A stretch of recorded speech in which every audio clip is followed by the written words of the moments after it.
Good morning, good afternoon, and good evening, everyone, and welcome to today's session, Stand Out on Search, Expert Advice for Growing on Google. My name is Justin Meredith, and I'll be your moderator. And in this session, we're going to talk about a few things that you can do to stand out on Google, and not just stand out for your customers, but also stand apart from your competition. And to help dive into this topic, we are going to be joined by two very special guests who I will introduce in just a second.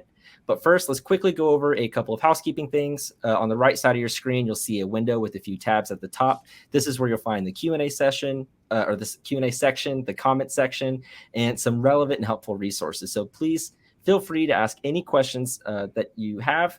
And we've got a support team of customer experience experts ready to help out with any questions that you may have, as well as any technical assistance if you're having trouble seeing or hearing us. But now that we've got that out of the way, it is time for me to introduce today's guests, Ben Fisher and Steve Wiideman.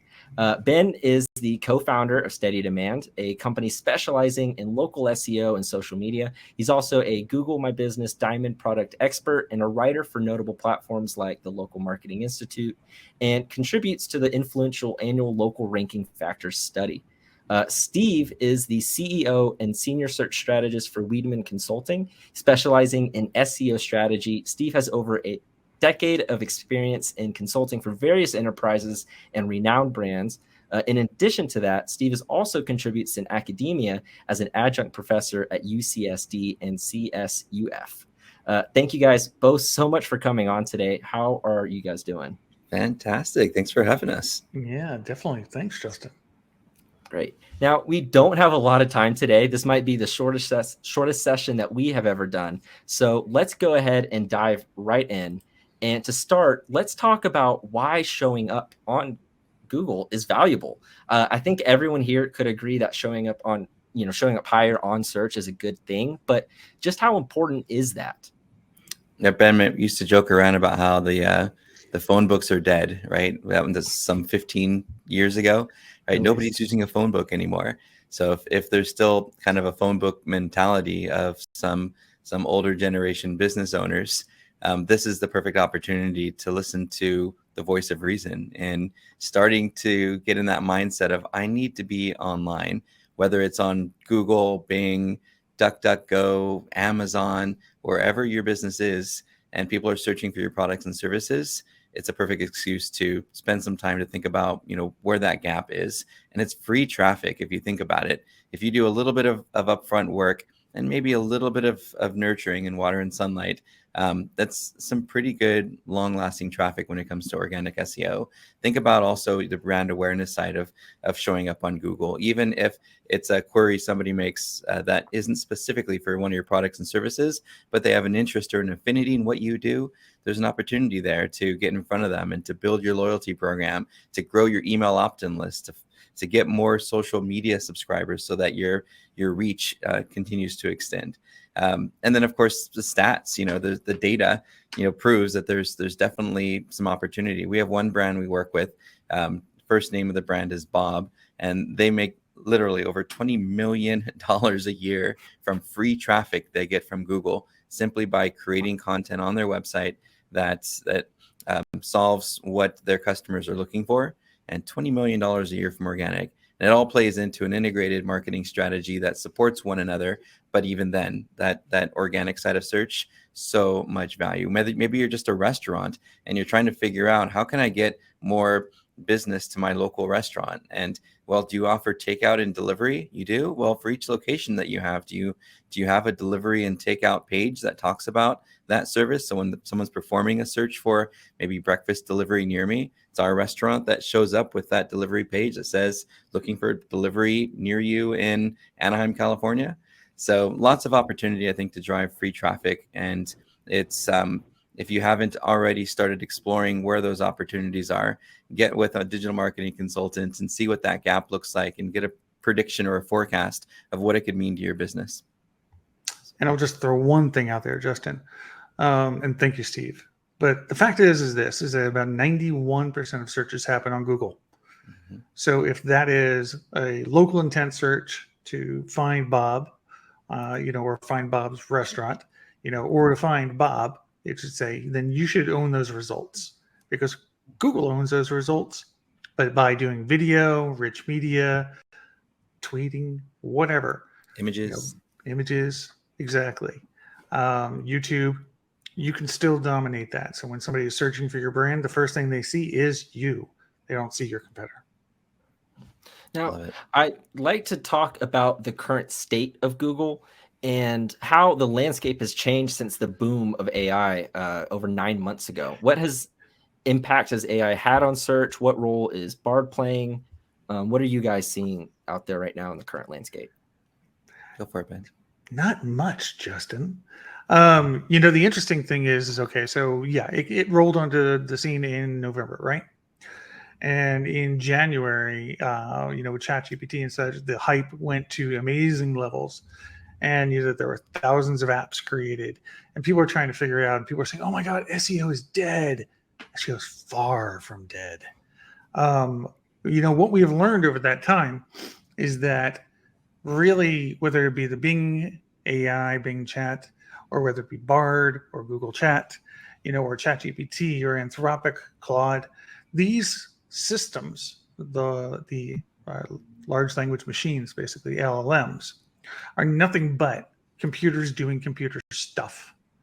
And that's all it is. They're great assistants. They can give you answers in a very quick manner, but it doesn't really get rid of the fact that you need to pay attention to your digital footprint. It's just an add-on, basically, is how I see it, at least. And I think how a lot of people in the marketing industry are starting to see it this way too. So I'm going to say not much. What do you think, Steve? I think it's the perfect playground for nurturing ideas to inspire what you could be doing in local marketing. The results themselves, haven't officially shifted. You can absolutely test them out in Google Labs. Just go to, I think it's just labs.google.com, and opt in to try the new generative AI. I think you'll see the beautiful little chat prompt show up and the chat results in your query. So you can kind of see where your business stands with the chat and without. I think that'd be really helpful for you to at least get a forecast of what could happen in the next 6 to 12 months. But more than anything, I think the tools that are available give us so many great ideas for content and for keywords. Just getting in there and even just doing some searches for ways that I can use AI, to help my SEO. Your search engine optimization is a great place to start. Just simply ask, what are some things that I could do to improve my SEO for my plumbing business, for my law firm business, and they'll give you a lot of really good ideas. The other thing you could do is say, what pages should I be creating on my website to get free traffic from search engines like Google? You can ask those kind of questions and come up with some really good topics and ideas and things that could inspire and motivate and even streamline, some of your content marketing process. And that 6 months after, using some of those ideas, you might start to get a lot more phone calls and emails and chats on your website. So just something to start with and goof around with. But in terms of what you see in the results, like Ben said, right now, you don't really see anything unless you're opted into the Google Labs, or if you folks are starting to use ChatGPT and Bard. And the one thing I would do there is just go and see where you exist, if you exist, and if you don't, talk to somebody who can help make sure that you do exist when more users start to use those platforms. Yeah, the only thing, to touch on one point there you said, Steve, which is it's great for content ideation, right? Is that because of the way that large language models work, where they're basically trying to guess letter by letter, word by word, what the intent was or is of what it's trying to answer for you. There's something called hallucinating. And when it comes to content, the reason I want to bring this up very quickly is because if you ask for a local SEO strategy for a lawyer in San Diego, and you ask that same question for a plumber in Phoenix, it will spit out near exact results. Near exact. And all it'll do is it'll infer a little bit of like the semantics between, a plumber, who works on plumbing, and a lawyer who works on what? Who knows? If you didn't give it a rail. So that's the only thing I would say is you have to double check everything. You have to double check all the work. Yep. Yeah. Read between the lines. Love it. Yeah. And if you want to learn more about kind of how we dive into that AI world in terms of the content creation and really how to maneuver through those different tools, last month in August, we had an awesome discussion that pretty much broke it all down. And we really showed you how to use AI to create content, manage your data, and do a lot of those things that we were just talking about. But Ben, what are your thoughts on Google business profiles right now as they stand today? What kind of weight do they carry in local search right now? Well, Justin, the answer is kind of what I usually give you. It's the same thing. It hasn't changed much, and that is 90% of local intent transactions happen through, you got it, local search, right? And what I mean by that is your average plumber, beyond the stuff that they're getting from local service ads and beyond what they're getting from AdWords, right there and is going to be your local search pack. And so usually what somebody does is their behavior is to click on number one, take a look, click on number two, maybe, click on number three, maybe, depending on certain factors like number of reviews, ratings, etc. And then they're going to convert, they're going to call, and then they're going to possibly, hopefully, transact and do actual business with you. So if you're not paying attention to your Google business profile, you're basically not paying attention to 90% of potential leads that are out there. What I do like to say is keep on working on it, your Google business profile, because there's new things that are happening all the time, and it's just going to keep on getting better. And as we kind of roll here into the end of the year, right around October-ish, GBP will start out rolling tons of new features and rolling out even more things into the SERPs. So you can expect this year video is going to be high up on that list. Images was last year. The reviews are constantly getting refreshed. Things are happening there. One thing I want to say is that if you are in a possibility of ever being in suspension, get your house in order. Make sure that you have everything ready for a suspension. I can't tell you why. That's all I'm going to say. Because otherwise you'll be off Google. So, but other than that, it's really, again, it's too much, so much the same. There's only a couple levers, and we'll turn and talk about that as far as what can help for ranking. But yeah, it's important. Steve? Yeah, I totally add to that. I think it's critical to have a mindset of what did I do? What did we do as a business in the last 30 days? I know we're going to talk about ranking factors in a minute, but just getting with the team, even if it's just 10 minutes a month, everyone on your team, just say, hey, we know most of our business is going to come from word of mouth and from Google. What have we done in the last 30 days as a team to improve our presence in search engines like Google? Yeah. And so you were just saying, but so as it stands today, what are some of those major ranking factors that impact local search outside of the Google business profile? It's a great question. And there's a lot of information online. There's a lot of studies that experts have done. And we've found at Wiideman that it all kind of centers around 4 specific disciplines, 4 things that are sort of unbreakable laws of SEO. The first one is just making sure, as Ben mentioned, that your business information is accurate to a T, that they know, Google and other search engines know that when you say your business is at this location, they can verify that. They can verify it because they've looked in major web databases such as, Data Axle and Foursquare and Localese. They've verified it by looking at perhaps the telco, the telephone company, and they know that your business is where you say it is when you fill out your Maps profile. Next, of course, is your data visibility. As Googlebot and Bingbot and maybe Applebot soon are crawling through the internet, one of the things that they're going to be looking for is how often, are we finding this business information? I think like Pac-Man pellets, right? Like you're trying to earn points, and every time your business name, address, and phone number are found by a web crawler around the internet, you earn a point. So we want to make sure we're in all those industry directories. We want to make sure that we've got social profiles set up with the business information there. We want to make sure that we're, in whatever local city government business directories and industry directories that we can get in. Those are super important. The third is going to be the actual page that you are using to optimize for your Google presence, particularly in the map pack. When somebody clicks on website, is the information that's on that page the same information that you used when you filled out your Google Maps profile? I keep wanting to say Google business profile, but I know any second they're going to change it again. So I'm trying just to get in the habit of saying Google Maps instead of Google My Business and Google Places and Google Local. We're just going to call it Google Maps. So But that's really important. So I think taking some time. We did do a study at Wiideman.com. It's the very first link in the nav. If you want to learn about how to optimize your local page, there's all the different attributes from our study. We found that some 107% competitive advantage exists if you can create some really localized content for each location. So take a look at that and learn a little bit more about how you can optimize your local page. And the last one, really is around your business profile optimization and reputation. So as Ben mentioned, as you get into that actual profile, fill out every available field, every checkbox, every product field and service field.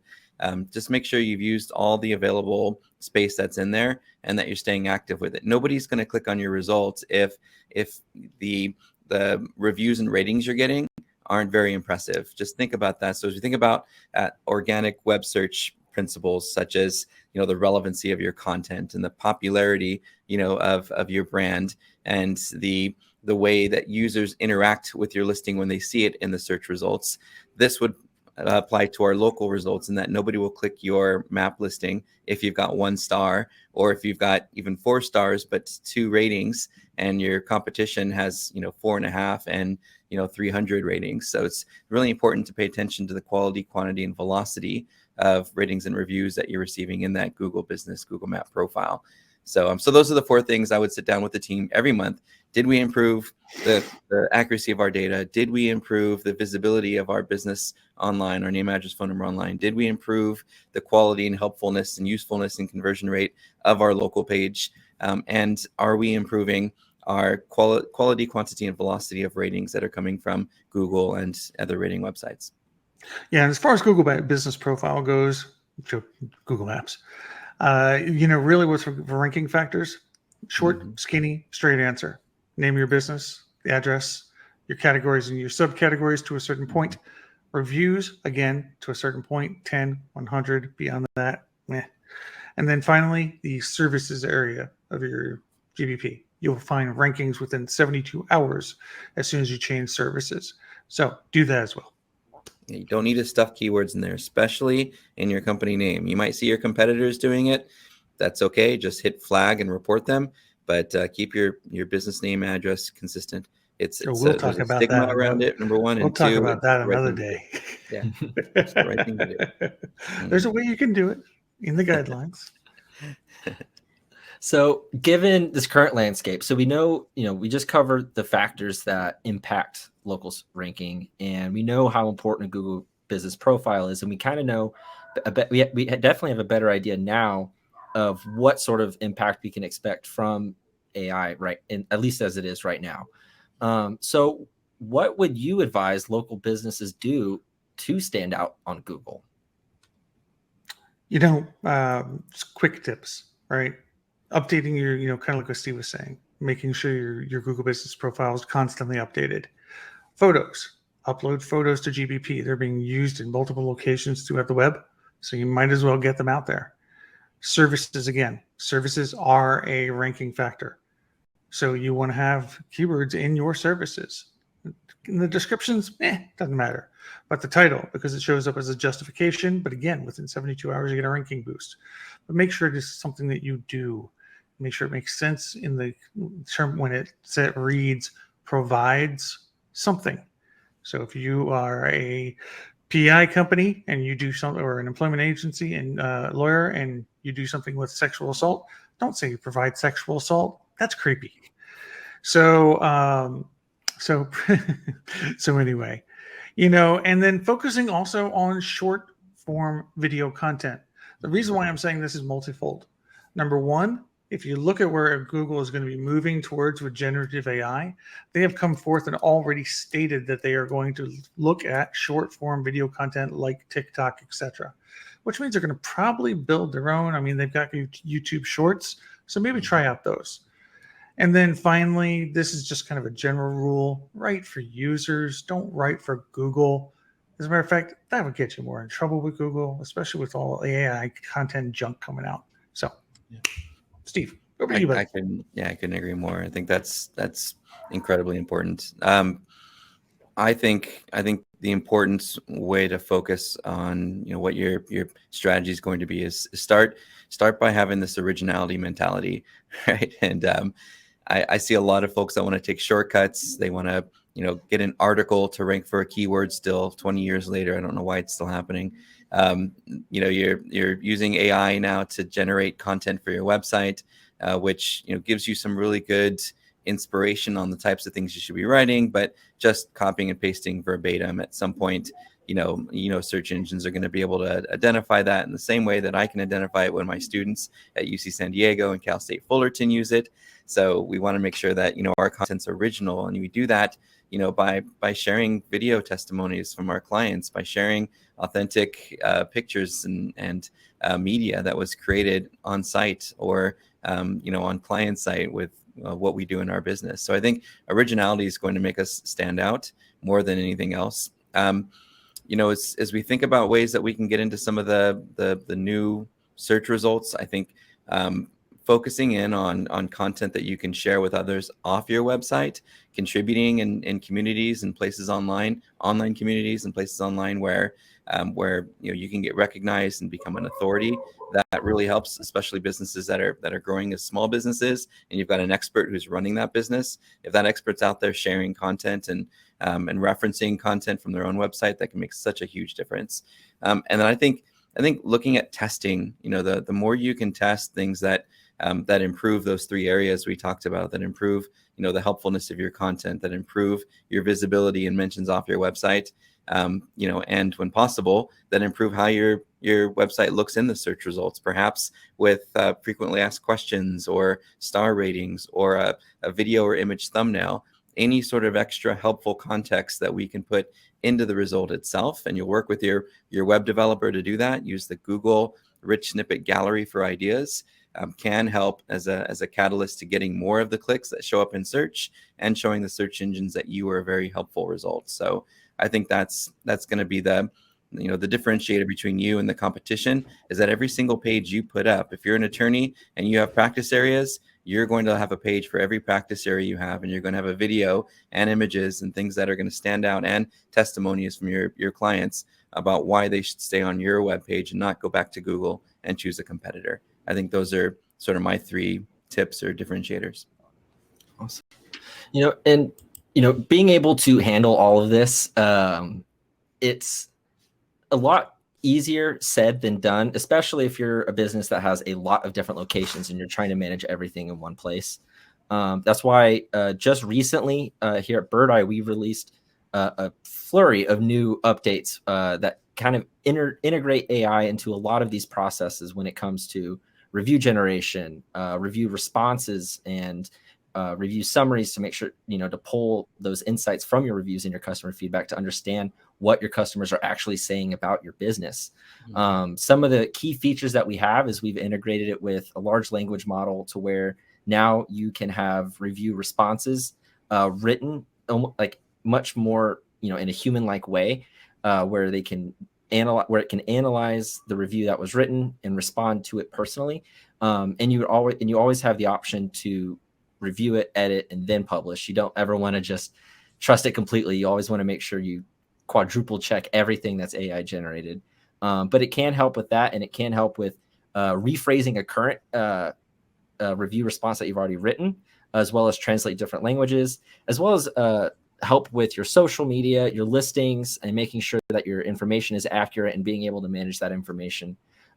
That's anywhere on the internet that your business information is listed. You can help manage that really, really easily from one place, as well as just helping get more in-depth customer feedback in the form of surveys. There's a lot that we've just put out, and we're coming out with more. And I'm sure you've probably heard a little bit about it because we just released it not too long ago. But I definitely recommend going and checking that out. But it does look like we are nearing the end of our time today. So I wanted to say thank you guys so much for taking the time to meet with me today and to meet with everybody here who's tuning in. But I really enjoyed it. So thank you guys. Thank you. I look forward to it. Awesome. And if you are tuning in, and I hope we were able to provide you with some valuable insights. And before you go, be sure to check out the helpful resources and check out the discussion that we had last month, where we really dive into some of those AI prompts and figuring out how to really make it work for you. But until then, we will see you next time.